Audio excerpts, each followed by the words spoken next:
Hello guys! Nandito nga pala tayo sa Commonwealth Isuzu dealer para i-test drive yung Isuzu D-Max.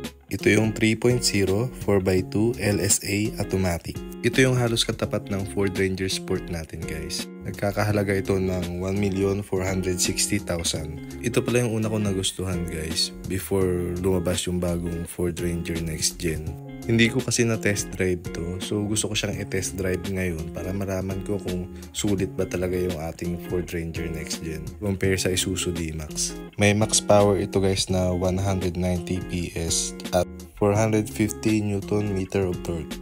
Ito yung interior niya, hindi leather yung upuan tsaka yung manibela. Yung instrument cluster niya naka-analog type. Napansin ko lang na meron siyang air vent sa likod para sa rear passenger. Tara, sakay na tayo. Test drive na natin to para malaman natin yung performance niya compare sa Ranger Sport natin. 6-speed automatic din ito. 10.1 infotainment system. Same sa Ranger Sport natin, pero mas maganda yung pagkaka-layout sa Ranger. Kung mapapansin nyo yung dashboard niya guys, medyo simple lang siya and basic no, compare sa mga bagong labas na sasakyan ngayon. Yung aircon niya, naka-dial type. Pansin ko rin na hindi siya ganun kalamig kahit napakalakas na nung fan niya. Mga 5 minutes na rin nabuhay itong sasakyan bago kami pumasok.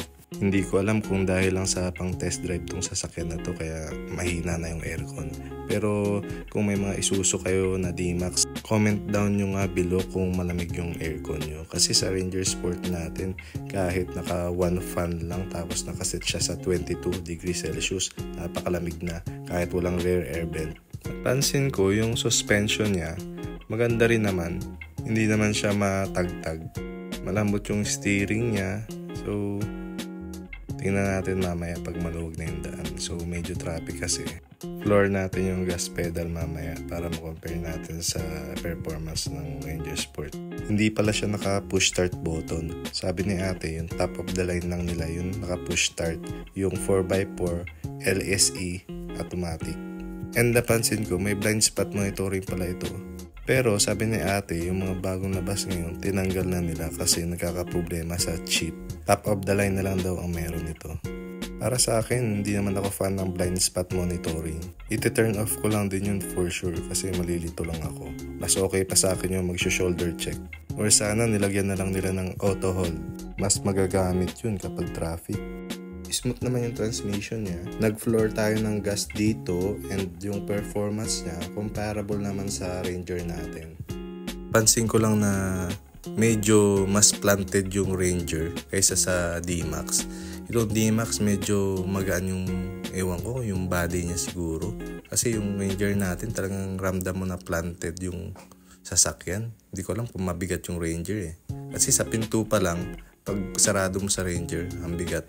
Yung bagong labas tong D-Max, ito talaga sana yung bibilhin ko. Kaso naghintay-hintay lang din ako ng mga bagong lalabas na sasakyan.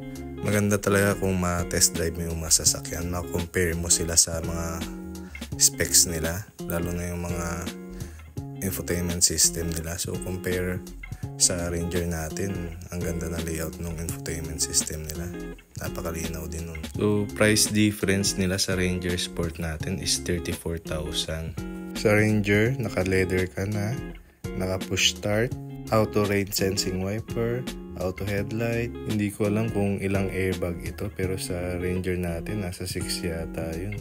Yung Isuzu D-Max Limited nila, nasa 1,580,000 yun. Hindi rin naka-leather pa. Top of the line lang talaga yung naka-leather sa kanila. Yung first PMS pala nito ay kapag nasa 1,500 kilometers na. Yung second naman kapag 5,000 kilometers, tapos 10,000 kilometers, tapos 15,000 kilometers, sabi ni ate. Sa Ranger naman natin, every 10,000 kilometers or a year lang, whichever come first. So dun pa lang, di naman sayang yung oras mo sa pagpunta-punta ng kasa.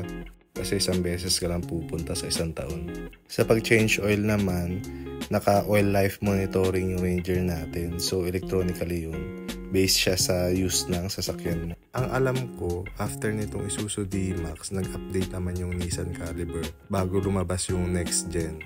Bali, nagandahan din ako sa Nissan Caliber kasi may 360 camera yun eh. So test drive natin yung next. iba-iba naman tayo ng perspective sa sasakyan. So kahit siguro kung anong piliin mo, nalo naman tayong lahat dyan. Kasi syempre, di ba, yung mga truck gawa sa Isuzu yan. So napaka-reliable tsaka dependable ng engine.